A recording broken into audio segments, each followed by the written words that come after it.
I want to share a story with you from when I was 24 years old. I was a fundamentalist Christian at the time.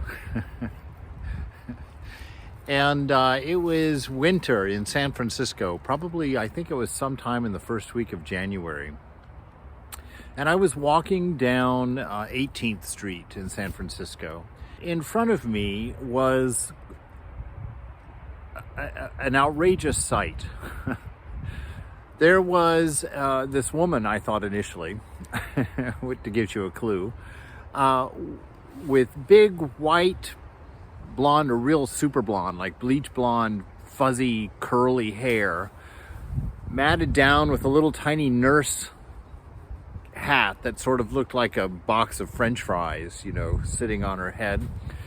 And she had these big pearl necklace on and a little red velvet jacket with a white turtleneck underneath it and a mini skirt with white nylons and shiny red high heels.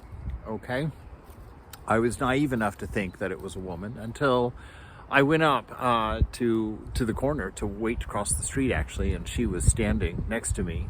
And she tapped me on the shoulder and she said, "Excuse me, do you have any stuffed animals at home that you don't need?"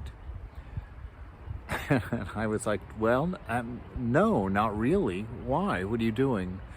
And she said, "Well, I go down to the hospital, to the terminal patients wards, and I entertain. I go down and I hand out stuffed animals and I spend time with these people in their last days several times a week. And so I'm collecting stuffed animals to give to them." I was quite touched by that. And I said, do you do this all the time?" She said, "Well, I've been doing it for about 6 months or so."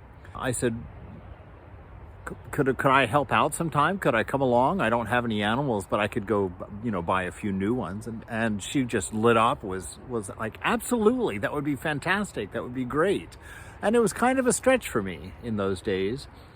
But I went with Nurse Bush, as he referred to himself, down to the terminal patients wing in the hospital at San Francisco General and handed out teddy bears that evening, which was very difficult to do, to be in that environment. I had never been in that environment before. And after we'd finished doing that, and Nurse Bush had everybody roaring in laughter. He was a very funny man with a very funny routine and just a general character that was fantastic. And afterwards, we went and got a cup of coffee, and I spoke to Nurse Bush and asked him, I was like, "I've never seen anybody like you before. Why do you do this? What's your story?" He told me, he said, I was diagnosed with AIDS about 9 months ago, and the doctors don't think that I'm going to live another year. And at first that was really difficult for me to deal with. And I couldn't decide what to do with my last days. I couldn't imagine something important enough that would be satisfying to spend my last days, but I knew I didn't want to sit around thinking about dying and feeling sorry for myself.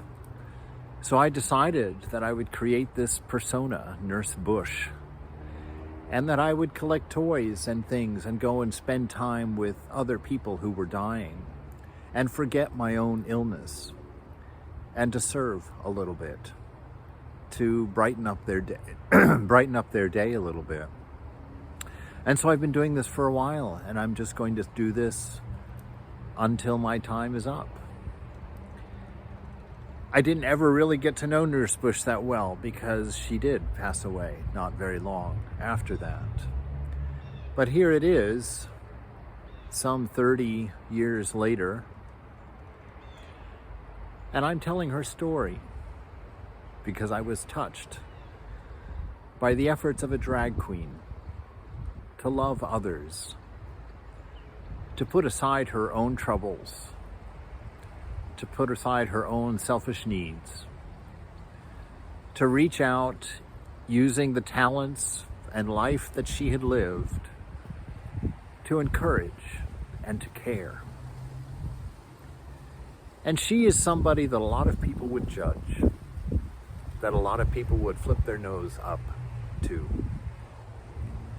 And I imagine that very few of those people who would judge her have a life as beautiful as what she was doing.